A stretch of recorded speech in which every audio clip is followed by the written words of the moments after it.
Doctor साहब, हम आपसे एक सवाल करना चाह रहे हैं कि आप जो बता रही हैं प्लेटें कम हो रही हैं मनुष्यों में, तो जैसे कि नॉर्मली इंसान दिखाई देता है और प्लेटें कम हो जाती हैं, उसे ये भी नहीं पता चलता कि हाँ, हमारे अंदर कोई कमजोरी है या कोई बुखार, कुछ भी नहीं एहसास होता है।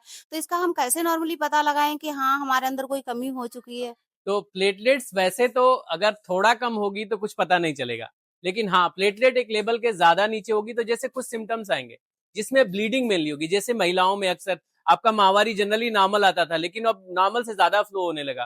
पहले आपको ऐसा नॉर्मल थोड़ी चोट लगती थी तो कभी नीला नहीं पड़ता था, अभी हल्की सी चोट लगी या किसी ने कस के हाथ पकड़ा तो वो नीला पड़ने लगा, या शरीर में लाल लाल चकत्ते पड़ने लगते हैं जिसको पेटिकी बोलते हैं। ये सब ब्लीडिंग के साइन है। कभी कभी नोज ब्लीड हो सकता है जी, या मसूड़ों से खून आ सकता है। तो ये सब जो ब्लीडिंग से मेन रिप्रेजेंट करता है प्लेटलेट आपके शरीर में।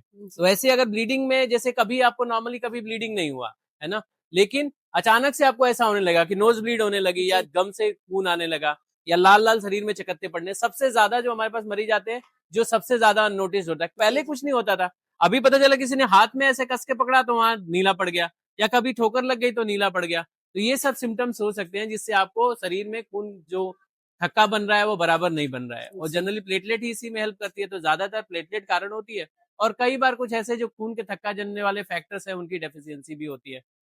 तो इस तरह अच्छा, से हम पता कर सकते हैं। ये लक्षण बच्चों में भी दिखाई दें तब भी किसी यही में भी होगा? दिखाई पड़ेंगे ये, लेकिन ऐसा हो सकता है कि कुछ भी ना सिम्टम आए, जो जी, जी। जांच कराने में ही पता चले कि आपका प्लेटलेट कम है। जनरली अगर आप प्लेटलेट 50 से ऊपर होती है तो जनरली कोई सिम्टम आते नहीं है ना। ठीक है, थैंक ठीक है। यू।